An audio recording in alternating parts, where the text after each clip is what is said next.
Tonight, Nigeria honors her fallen heroes as the president leads top government officials to lay wreaths to mark the Armed Forces Remembrance Day in the nation's capital. Ex-servicemen and families of those who died in active duty lament their condition and call for help to alleviate their plight. Former Head of State General Abdulsalami Abubakar joins in the call for right leadership recruitment, challenges youths to vie for elective positions. And US and Japan ask people on their Pacific coastlines to leave the shore and avoid tsunami waves triggered by a volcano in the South Pacific. On business news tonight, the federal government records over 307 billion naira revenue shortfall in 4 months. On sports news tonight, Nigeria's Super Eagles advanced to the knockout stage of the AFCON after picking 6 points from 2 games.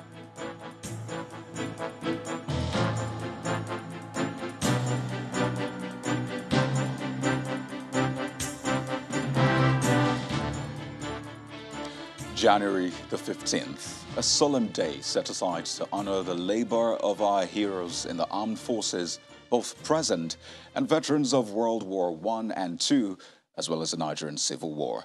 In the nation's capital, Abuja, the president presided over the ceremony at the National Arcade in a 3-arm zone. The President Muhammadu Buhari inspected a guard of honor mounted by detachments of the Nigerian Army, the Navy, the Air Force, and the Nigerian Legion before laying the wreath at the cenotaph. Our State House correspondent, Gloria Mezoke, reports.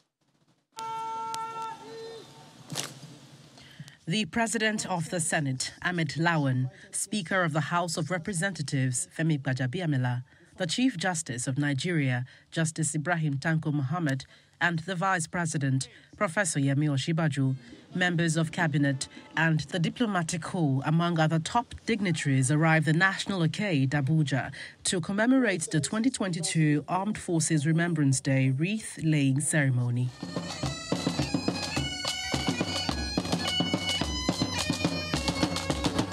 As is the tradition, President Muhammadu Buhari arrives to preside over the solemn ceremony, which begins with an inspection of guards, accompanied by the Commander, Guards Brigade.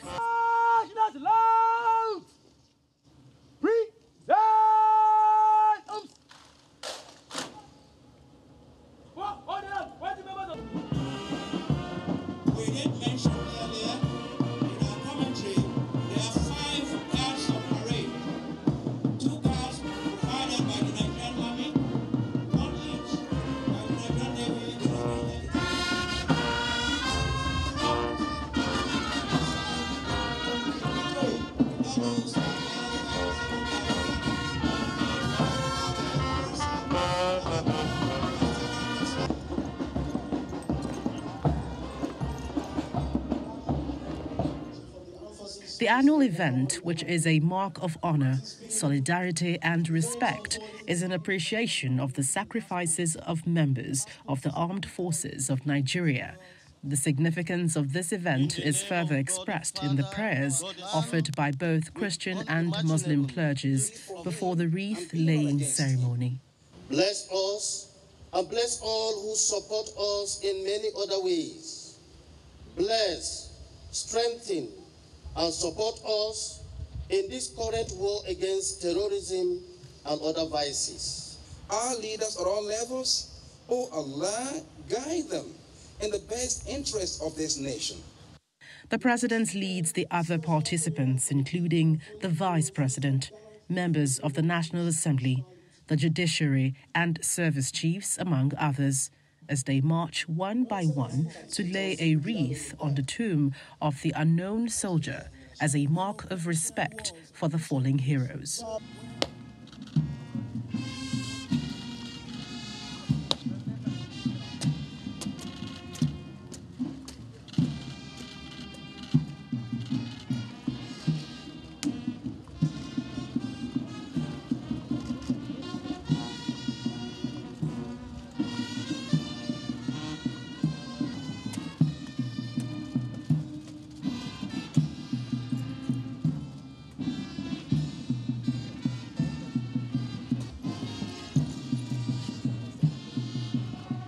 After a minute's silence, 3 volleys of 21-gun salute were fired at the event. All are to rise. Officers and warrant officers in uniform. Accompanied by heads of various governments, military chiefs, as well as other top government officials, the president signs the Anniversary Day Register.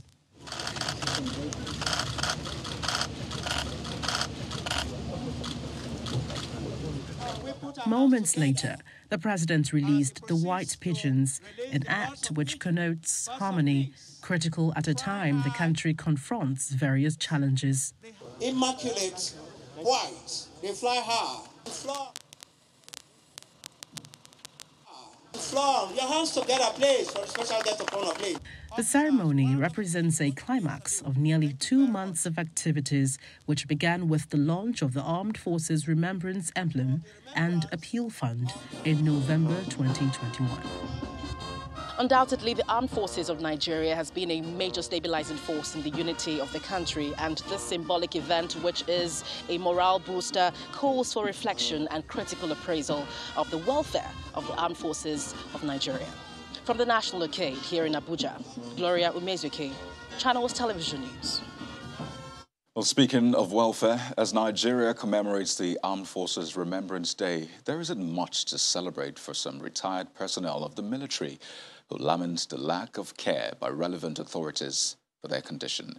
And they're asking governments to provide free medical care and housing scheme, among other social interventions for retired armed forces personnel. In this special report, our correspondent Emperor Simon visits the homes of some of the retired servicemen to see their living conditions. My photographer, yeah, they want to take it. 20 years after exiting the Nigerian army, it appears retired Master Warrant Officer Wilfred Owe hasn't forgotten his military drills. But about turn. Wow. He was among the Nigerian troops that fought during the Nigerian Civil War. What specific moment during the Nigerian Civil War can you remember when your life was at stake? That moment when we were blocked at Owerri for 3 months. No way to go, no way to come out. No food to supply. That was the time Major Hammer was alive.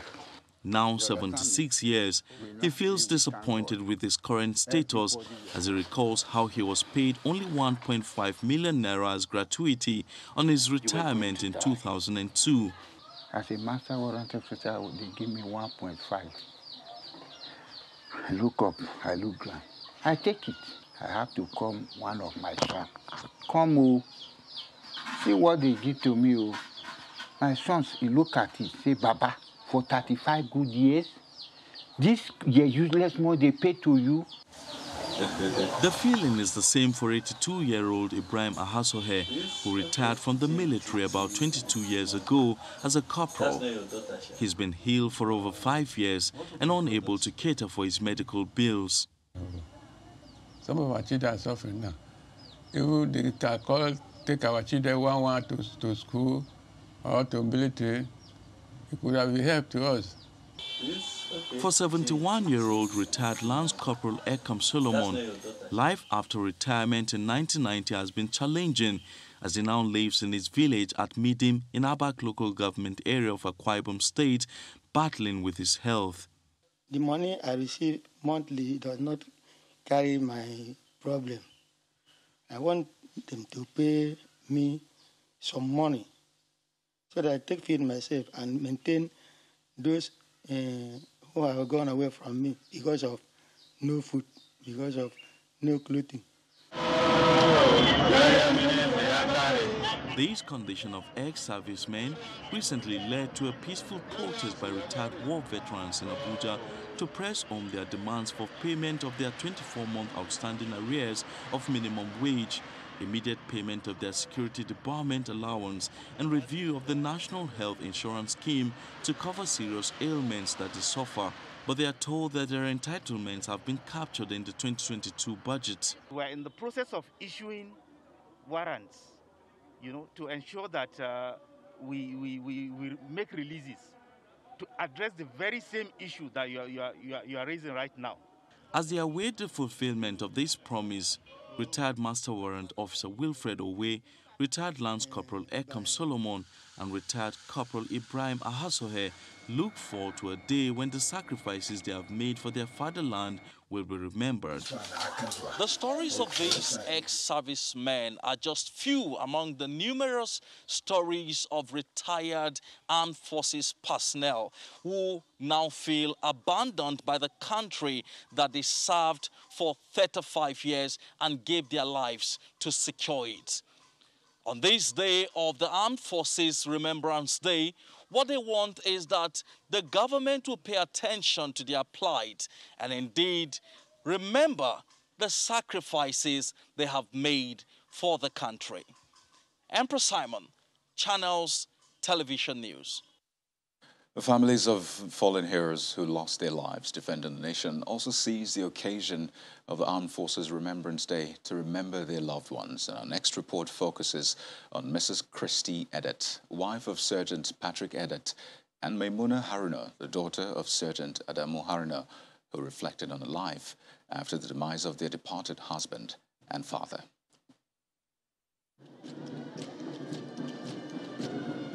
January the 15th every year is a day set aside to celebrate the Nigerian Armed Forces.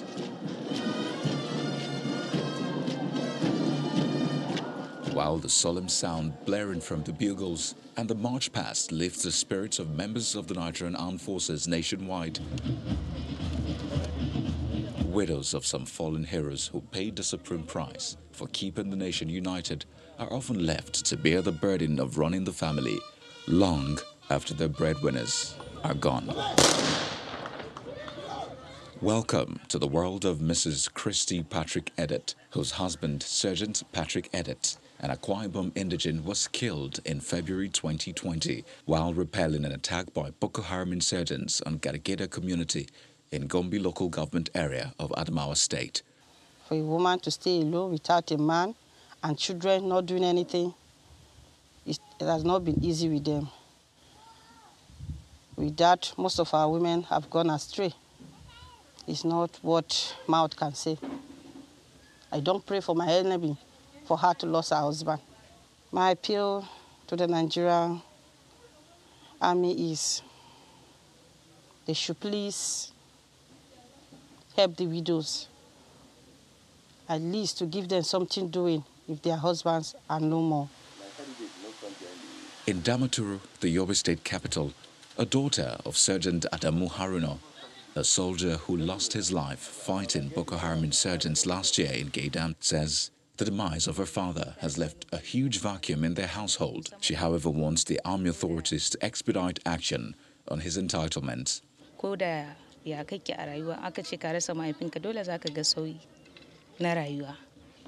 When you lose one of your family members, especially a parent, a great vacuum is created. We thank God whenever we're in need, we receive assistance from brothers, friends, and well-wishers. During the last fasting period, we were assisted and we celebrated well, just as if our father was alive. With regards to his entitlement, we have not received any kobo.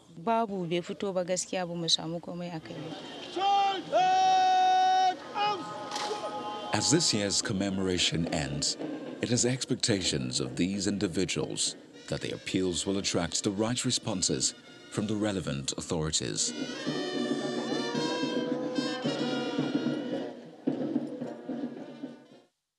In part two, after the break, more on the Armed Forces Remembrance Day, and we have the Director of Defense Media Operations, Major General Bernard Onyuko, to discuss this subject.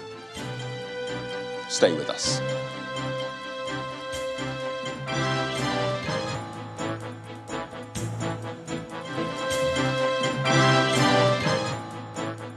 If you've just joined us, you're watching the news at 10, live on Channels Television Lagos.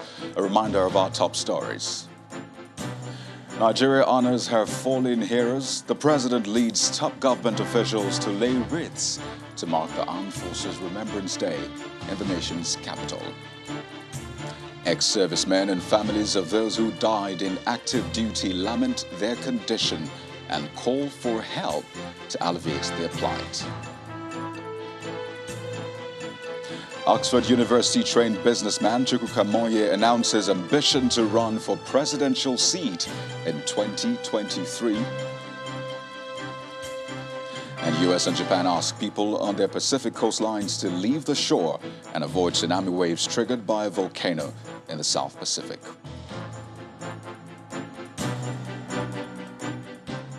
One of those who have paid the supreme price was former Chief of Army Staff, Lieutenant General Ibrahim Tahiru, in whose honor a foundation has been set up to uphold his legacy. Program coordinator of the General Ibrahim Tahiru Foundation, Dr. Titus Ongu, spoke to our London correspondent, Juliana Olainka, about the significance of Armed Forces Remembrance Day. The foundation plans to, first of all, identify with the military or the armed forces in celebrating this particular day. That is, remember the fallen heroes. That is one. And then two, mobilize Nigerians to show appreciation to what the military do for this country and then for all of us in terms of protecting citizens and also protecting the integrity and the country in various ways, and also appreciate the sacrifices that they make for all of us and for the country.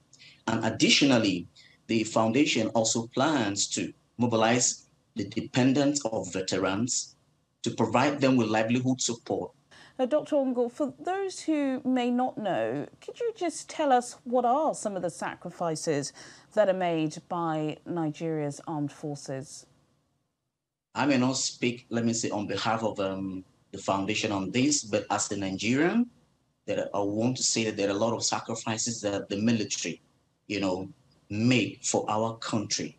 That is number one, they give up their freedom so that we will be free and live our lives free of harassment and all of that. And then two, for some of them, they serve the nation at the risk of their lives. And then some of them, they are either maimed, others sleep in trenches, others sacrifice the comfort of their homes to be at the war front or at the battlefront so that you and I or Nigerians will have peace. Well, we'll bring you more on the Armed Forces Remembrance Day with the Defense Director of Information. Let's head over to Imo State now, where a police inspector has paid the supreme price while defending the police station in Mbidi community in also West local government area during an attack by hoodlums. The State Police Command says another officer was injured in the gun duel as a policeman repelled the gunman who tried to gain entrance into the police station. A statement from the police public relations officer explains that the command's tactical teams at the station engaged the hoodlums, causing them to retreat, with a number of them sustaining injuries.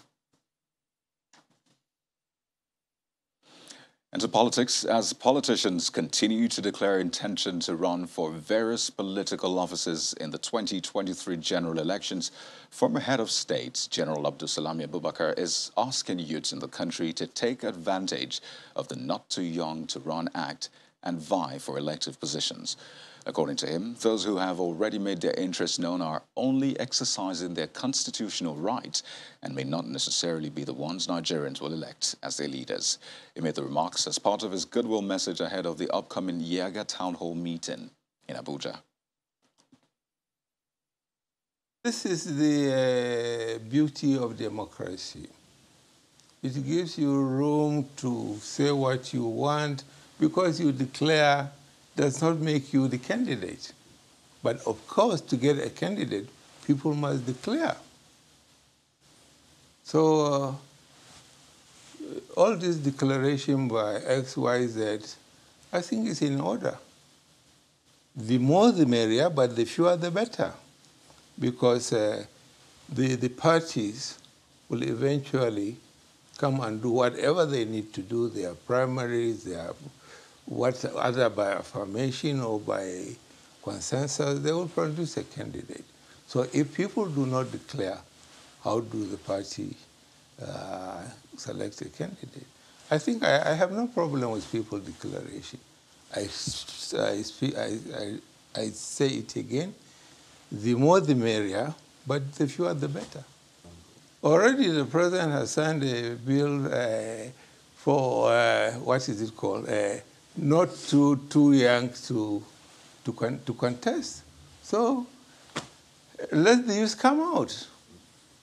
There is a saying, the young shall grow, the old will fade away. We are all fading away, so you guys come up. The stage is ready for you. Here's younger people are heeding the call by the former head of state already as they're now throwing their hats into the ring. An Oxford University-trained businessman, Chukwuka Monye, is the latest to announce his intention to run in the 2023 presidential election. He is considered a bridge between the old and the young generations, bringing his experiences from social initiatives that cut across public and private sector institutions. He announced his ambition at a gathering in Delta State. The Oxford University-trained businessman begins the activities of the day with a special visit to the palace of the traditional ruler of Onitsha Ugbo Kingdom to inform him of his decision to run for the office of the president, as well as seek his support and blessings.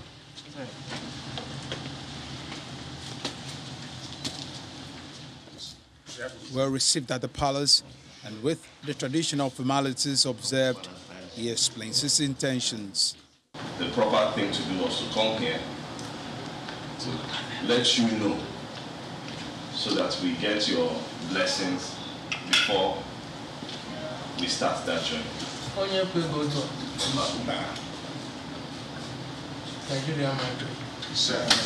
He gets the blessings of the traditional ruler. From the palace, he moved to the venue where he's expected to formally declare his intentions with family, friends, and well-wishers present at the auditorium. Mr. Monye, who is considered the bridge between the old and the young generations, says he's bringing his experiences from social initiatives that cut across public and private sector institutions. After laying out his plans, hopes, and aspirations, he declares his ambition. I believe that we have an opportunity to close gaps such as those between generations, between public and private sectors, between the North and the South, and between Nigeria and the international community. And I am uniquely positioned by my age and experience to serve as the bridge builder. For this reason, I, Chukwuka Monye, present myself to serve as the president of this great nation.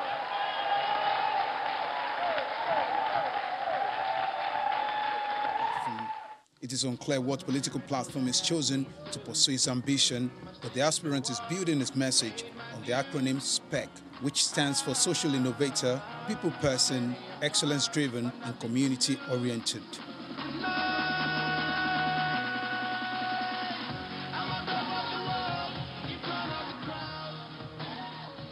We'll take a moment from politics and back to our lead story on the Armed Forces Remembrance Day commemoration. And to discuss the significance and desired impact, we're joined by the Director of Defense Media Operations, Major General Bernard Onyuko, who joins us live from Abuja. You're welcome to the News at 10, Major General. Let me just begin by asking, how does it feel for the nation to set aside a day such as this to honor her fallen heroes? Good evening and thank you for having me. As you are aware, today we are celebrating our fallen heroes who paid the supreme sacrifice during the First World War, Second World War, Nigerian Civil War, and the current operations in the country. It's indeed a great day for us. As you are aware today, the Commander-in-Chief of the Armed Forces of the Federal Republic of Nigeria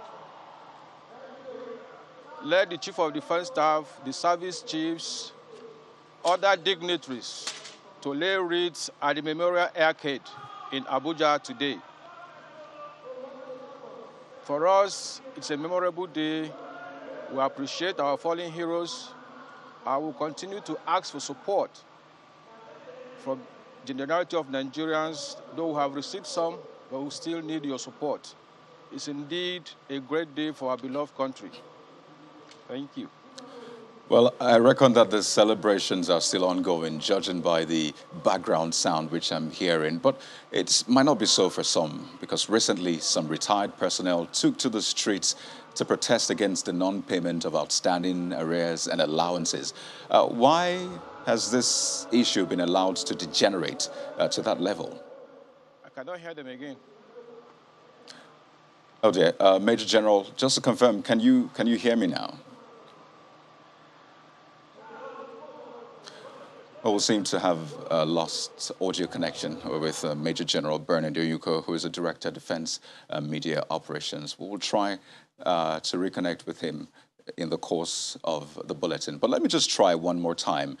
Major General Bernard Oyuko, I really hope you can hear me this time around. I'm just asking about the plight of some retired personnel who took to the streets to protest against non-payment of outstanding arrears and allowances. Why was this issue allowed to degenerate to that level?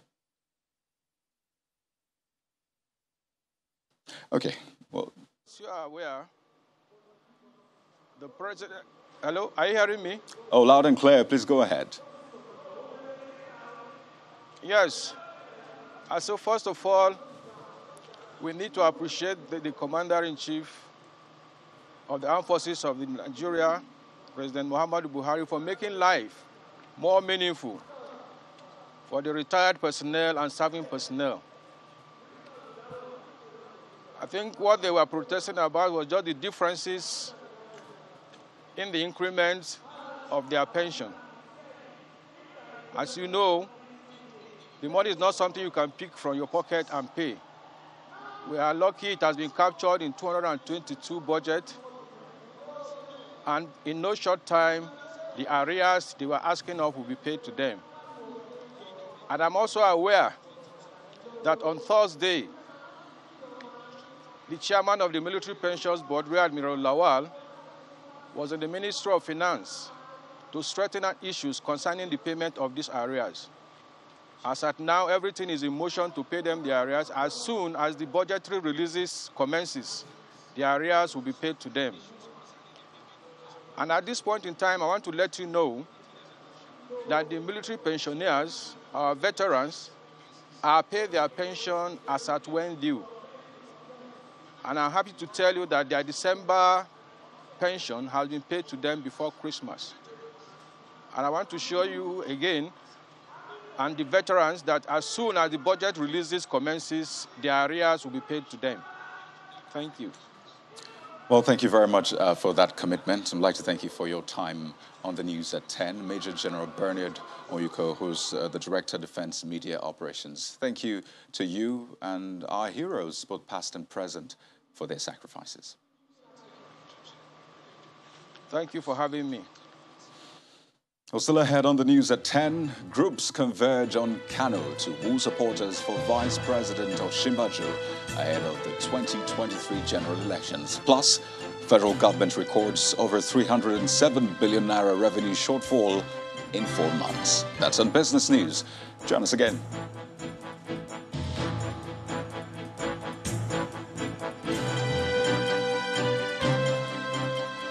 Back to politics. A group known as the New Tribe, made up of people from various political affiliations across the country, today converged on Kano State. Their mission was to beckon on Nigerians to support the continuity of programs of the present administration under Vice President Yemi Osinbajo.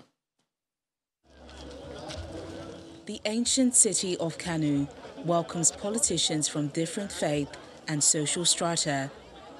They say they are here to drum up support for the numerous developmental programs of the present administration of President Muhammadu Buhari and yearning for continuity in order to sustain the progress of the country in the forthcoming elections.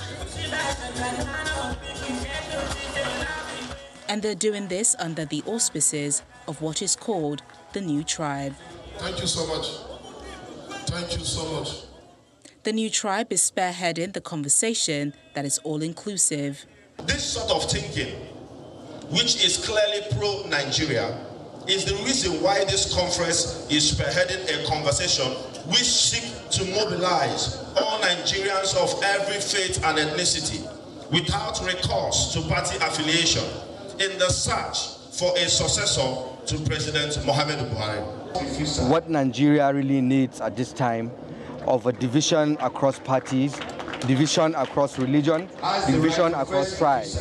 We sat down and came up with a movement, the New Tribe. The New Tribe is the tribe that involves every Nigerian.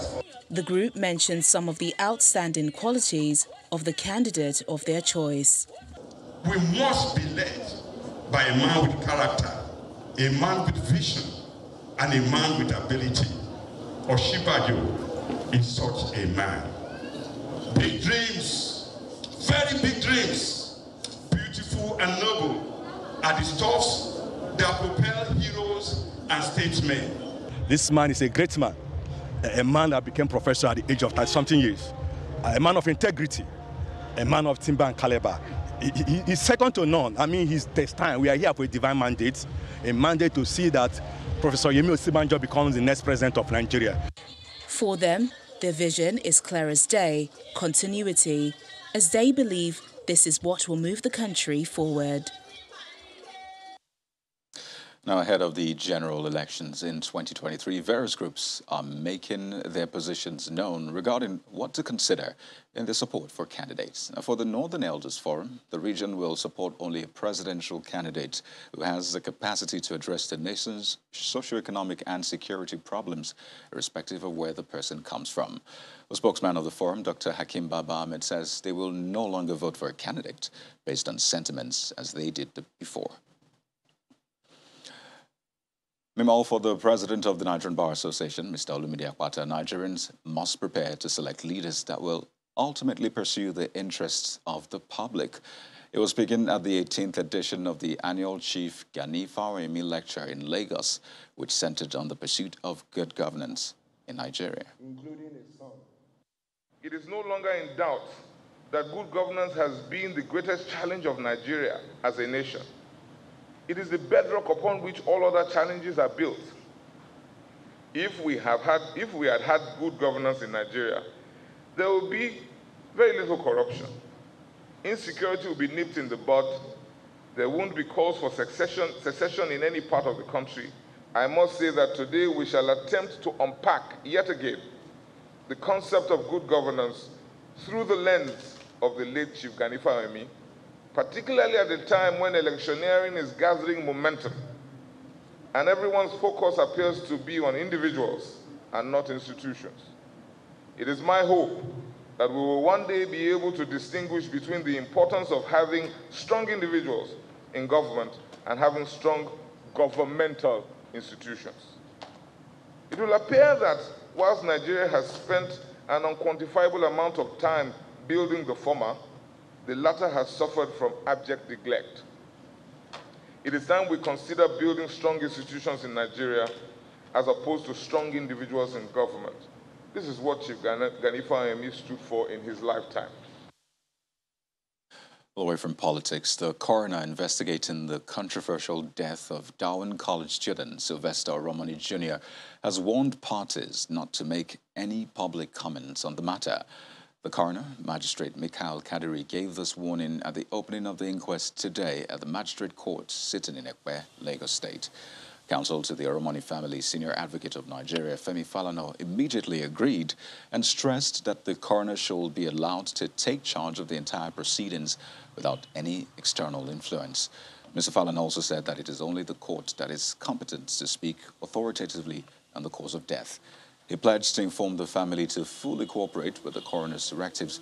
He then told the court that the family's requests to the chief pathologist of the Lagos State University Teaching Hospital and the Commissioner of Police to be given copies of all reports and statements obtained during the police investigation and medical examination were yet to be granted. And to some business talk, last week the Minister of Finance, Mrs. Zainab Ahmed, gave a breakdown of the 2022 budget, which she says was prepared in line with the government's developmental priorities as articulated in the National Development Plan 2021 to 2025.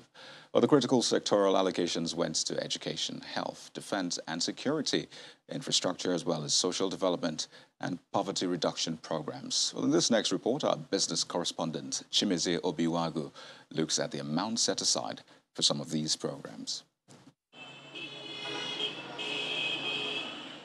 Social development is one of the sectoral compositions of the National Development Plan 2021 to 2025. Under it is the poverty alleviation and social protection programs. In 2016, President Buhari's administration set up the National Social Investment Programs. These include the Empower Program, the Conditional Cash Transfer Program, Government Enterprise and Empowerment Program, amongst others. Under the Empower, just the graduate program, we have the ones that we have graduated, batches A and B, which is 500,000 young people. We now have a total of 1 million young people onboarded. According to data from the National Social Safety Net Coordinating Office, so far, 45 million poor and vulnerable individuals have been identified across the 36 states and the Federal Capital Territory. That's about 10.5 million households, out of which 2 million are enjoying the FG's cash transfer of 5,000 naira every month.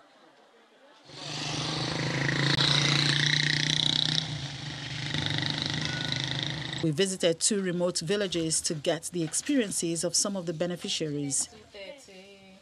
This is Chioma Onubogu from Amachara village in Oka, Anambra State. For her, the program has changed her life to some extent. I started with pure water and mineral. With the little gain I get and the support of my brothers, I was able to put up this. In Isieluku and Yocha South local government area in Delta State, the beneficiaries there also have their stories to tell. They tell us that we use it to do business. So we rent pantry, we are doing gari, some are frying gari, some are selling plantain with yam. So we are begging them to start paying us as the way they are paying us before. While the cash transfer is a reality, consistency in paying the money has been identified as one of the challenges. Unfortunately,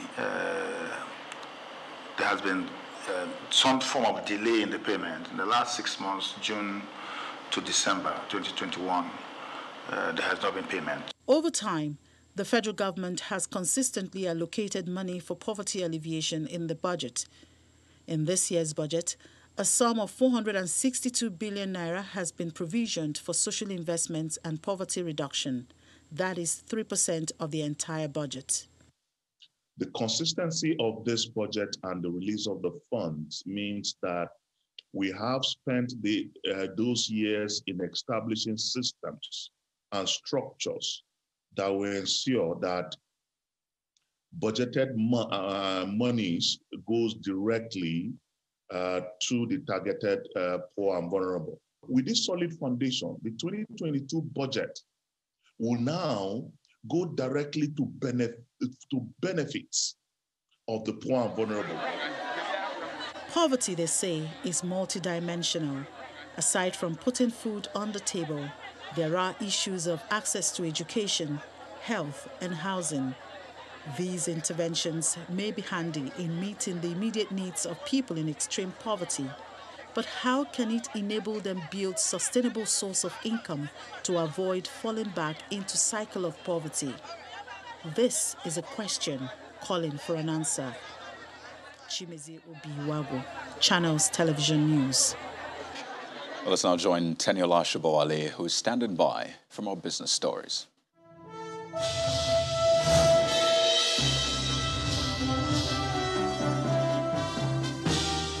Thanks a lot, Kayode. Welcome to Business News. Over 307 billion naira, that's the total revenue shortfall recorded by the federal government from July to October last year, according to the central bank's economic report.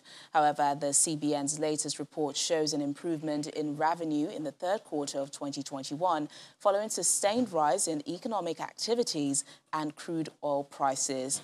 The report shows Federation revenue rose to 942.31 billion naira from 854.31 billion naira in September, but fell below the benchmark of 1.02 trillion naira by 8%. It further notes that non-oil revenue accounted for 50.3% of total Federation revenue, while oil revenue accounted for 49.7%.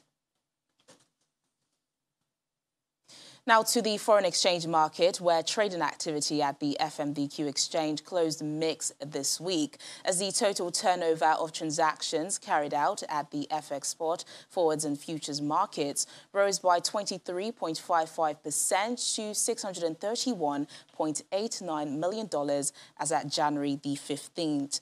A further analysis of trading results shows that total value of transactions at the FX spot market increased by 51.17% to $527.03 million, while the FX derivatives market turnover dropped further by 35.6% to $104.86 million. Meanwhile, the Naira rose by 0.85% to 415 Naira 61 kobo against the dollar at the Nigerian Autonomous Foreign Exchange window of the Forex market. At the domestic equities market, sentiments were mixed in the second trading week of the year as investors continued to cherry-pick stocks with attractive dividend yields ahead of 2021 full-year dividend declarations. Accordingly, the all-share index rose by 1.37% week-on-week to close at 44,454.67 points. More importantly, by interest in Boa Foods, Dangote Cement, Guinness and international breweries drove the weekly gain. Activity levels were weaker than in the prior week as trading volume and value declined by 22.4% and 44.8% each week-on-week. Looking at the sectors, the industrial goods, banking and oil and gas indexes posted gains. On the flip side, the consumer goods and insurance indexes declined, while foods topped the gainers chart for the week, while Sunu Assurances Nigeria PLC led the decliners. The trio of Transnational Corporation of Nigeria, Boa Foods and Jais Bank added 775.68 million shares worth 16.62 billion naira to the total turnover in the week. The NASD OTC Securities Exchange Index closed the week on a positive note, increasing by 1.09% to close the week at 742.85 points. Volume of trades for the week increased by more than 1,700% to 1.06 million units, while value rose by about 1,200%. NIPCO PLC led two other advances for the week, while Double One PLC and Friesland Campina Wamco were the only laggards. Meanwhile, Central Securities Clearance System PLC, Friesland Campina Wamco Nigeria, figured among top trades to close the week. Now to the fixed income market, where the bond market was mostly quiet this week with minimal volumes traded across the board. At the close of trading on Friday, the market closed bullish. Overall, average benchmark yields closed at 11.82%, with benchmark yield falling by 0.73%. The Treasury bills market was mostly quiet this week as attention was shifted to the primary market auction, which held this week. At the close of trading on Friday, the market was mixed with buying interest seen for Treasury bills, while the OMO bills saw selling interest. Average benchmark yields for Treasury bills fell by 0.87%, while yields on OMO bills advanced by 1.63%. And that's business news tonight. I'm Teniola Shubowale. It's back to Kayode for the rest of the news at 10.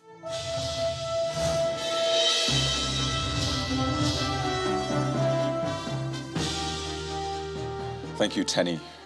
The Commandant General of the Nigeria Security and Civil Defense Corps, Ahmed Audi, has expressed shock and dismay over the allegations leveled against the anti-vandal unit of Rivers State Command of the Corps by Governor Nyesom Wike, who accused the NSCDC of aiding and abetting vandals and illegal bunkerers to carry out the nefarious activities in the state.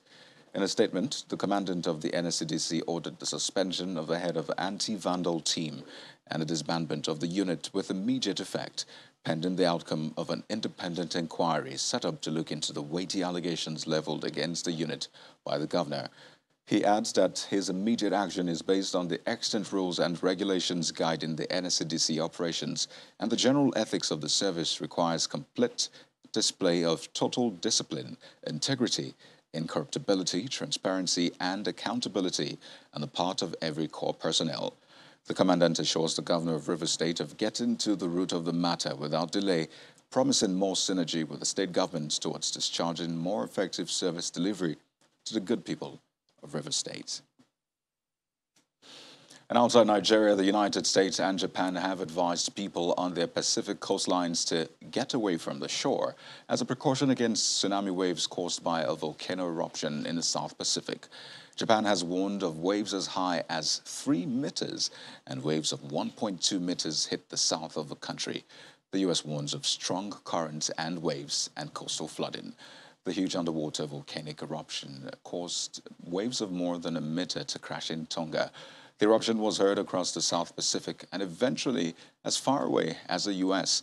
According to reports, many parts of Tonga, whose capital is just 65 kilometers south of the eruption, are covered in ash and are experiencing a near-total blackout of power, phone lines, and internet services. The extent of any injuries or damage is still unclear. And in Africa, Ethiopia's government has asked the World Health Organization to investigate its own boss, the Ethiopian Dr. Tedros Ghebreyesus, for what it describes as his harmful misinformation and misconduct over the country's conflict.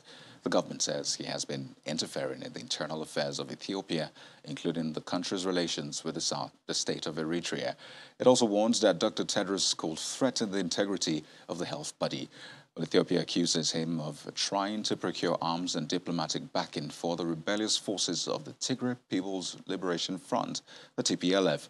And just this week, Dr. Tedros described living conditions in war-hit Tigray as hell and accused the government of preventing vital medicine from entering the region. And calls are growing for British Prime Minister Boris Johnson to resign after more revelations came to light about regular parties organized at Downing Street that broke COVID-19 lockdown rules. According to a new report by the Daily Mirror newspaper, the UK Prime Minister witnessed weekly wine time Friday drinking sessions by his staff throughout the coronavirus pandemic. On Wednesday, the Prime Minister apologized to Parliament for attending what he called a work event. But Labour Party leader Keir Starmer says Boris Johnson has to resign as he's unable to lead. Boris Johnson is too preoccupied defending his rule-breaking. And as day follows night, when it comes to the National Health Service, you can never trust the Tories.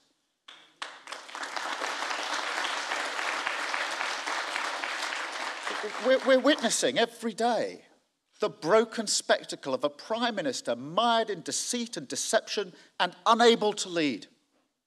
But whilst the Tories bicker and fight each other on WhatsApp, I want to look to the future. Because the NHS faces new challenges, but we've got other massive challenges facing this country, massive challenges. We've got a Prime Minister who is absent. He's literally in hiding at the moment. and unable to lead. And so that's why I've concluded that he's got to go. And of course there's a party advantage in him going, but actually it's now in the national interest that he goes. So it's very important now that the Tory party does what it needs to do and gets rid of him. A very exciting day for the Super Eagles and Nigeria. Well, Untitled Balogun will tell us more on sports news.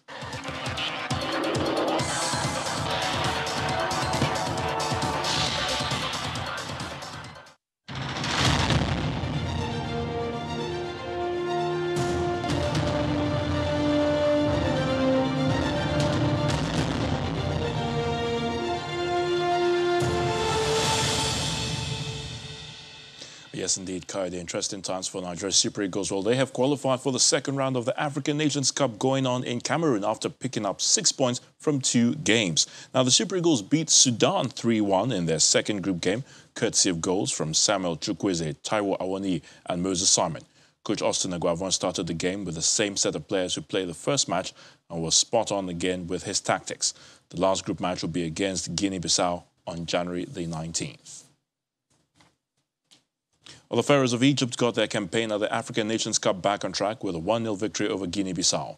Mohamed Salah, the Liverpool frontman, scored a stunning goal in the 69th minute to move the Egyptians into second position in Group D. Guinea-Bissau rarely threatened the 7-time champions, but had made life difficult for them. Egypt hit the post 3 times in total, while Carlos Queiro's men also had luck on their side, as an 89th minute goal scored by their opponents was cancelled after a VAR check.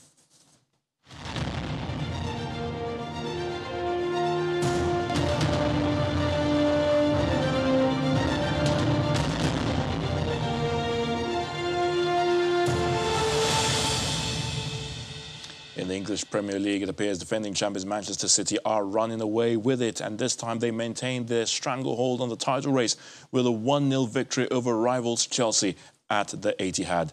Kevin De Bruyne scored a breathtaking goal in the 70th minute to secure maximum points for Pep Guardiola's men, who extend their lead on the top of the table to 13 points. Elsewhere, relegation threatened Newcastle, and Watford settled for a 1-1 draw, while Norwich City pulled off an upset, beating Everton 2-1. Wolves also beat Southampton, and in the last game of the day, Manchester United played a 2-2 draw with Aston Villa at Villa Park. Felipe Coutinho, their new signing, was involved in the 2 goals with an assist and scoring the second for the equaliser. On the North London derby between Tottenham Hotspur and Arsenal FC on Sunday has been postponed. Now, the Premier League has accepted Arsenal's request to call off the match after the Gunners claimed they had many players currently unavailable as a result of COVID, injuries and the African Cup of Nations. Arsenal have Thomas Partey, Mohamed Elneny, Pierre-Emerick Aubameyang and Nicolas Pepe on duty at the Nations Cup, while Cedric Suarez, Bukayo Saka and Callum Chambers all picked up injuries in their Carabao Cup semi-final first leg draw against Liverpool on Thursday. It's the 21st top-flight game to be postponed this season. And that's sports news. I'm Ayotunde Balogun. Karade's back to you.